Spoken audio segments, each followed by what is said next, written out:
Algebra 1, Lesson 46, conjunctions.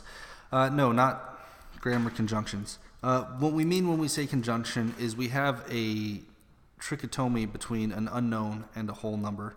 And then this same unknown also has a relationship or a trichotomy relationship to a different number. So if we know that x is bigger than 5, but then we also know that the exact same x is less than 10, we then have what's called a conjunction. It describes the statement of two conditions. And the way we write that is either like this. Ignore this bottom one. That's an example of a bad mistake. The way we write conjunctions is always read as greater than from the left. So when you write a conjunction, you will never have a less than symbol. It'll be greater than, all right? And we'll read it from left to right. So when we say that x is greater than 5 and x is less than 10, we start with 10. We say 10 is greater than x and x is greater than 5. Or you could just start with x in the middle. That's my favorite thing to do. So if I have these two truths over here, where I have x is greater than 5 and x is less than 10, I just start with x, right? So I put x in the middle, and then I put a greater than and a greater than sign, right? So what is greater than x? Well, then 10 is. What is x greater than? 5, okay?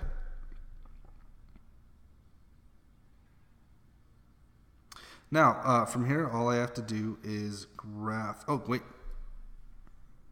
I missed one thing. Hold on.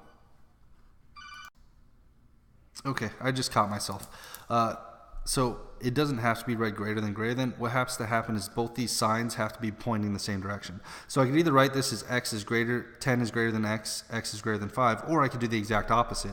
I could put x in the middle, and then I could put less than and less than symbols. All right? As long as they're both the same symbols, I'm fine. So here, x is greater than 5, and then 10 is greater than x.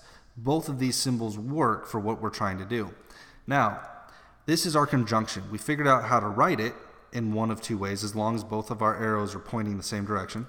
Now we got to figure out how to graph it. We'll start with 0, and then we're going to put the two numbers we know, 5 and 10. So on our graph, we'll put a 5, and then the next point, we'll put a 10. Now, we have to put the relationship of x at 10. So can x be equal to 10? No. Open circle. Can x be equal to 5? No. Open circle. Now, x is greater than 10, right? So it has to go to the right. Or I'm sorry, no, x is not greater than, x is less than 10. So from 10, the arrow has to go to the left, right? So we'll just start drawing it to the left and then we'll stop. Then we look at 5. X is greater than 5, so it has to go to the right. So what we do is we just draw our two open circles, we connect the two dots in the middle, and that's our answer. And it works from this side too. If we start at 5 and we say x is greater than 5, we start going to the right. We go to 10, x is less than 10, so we start going to the left. We end up with the same space no matter which one we use. We just got to make sure the arrows are in the same direction. Let's do another example. Try to find a hard one for you guys. Here we go. This conjunction. They tell us that -5 is less than x, which is less than and equal to 4. So I'll draw my number line.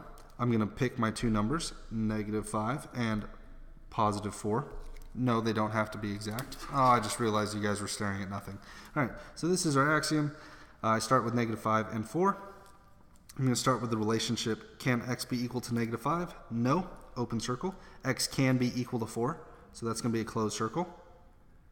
Now I'll start at -5. It says x is greater than, so I'm going to the right. At 4, x is less than, so I'm going to the left. So again, I'm connecting the two dots. Now there's one other scenario we can have here. On both of these, we connected the space in between the two conjunctions. Now, what if... Oh, wait, hold on. I don't think we're there yet. I'm going to pause really quick and flip through the book. Okay, whoops, nope, not supposed to teach you guys that yet. So for right now, we're just joining 2 points in the middle, all right? And yeah, that's it. If you have any questions, let me know on Moodle, and I'll see you guys in class.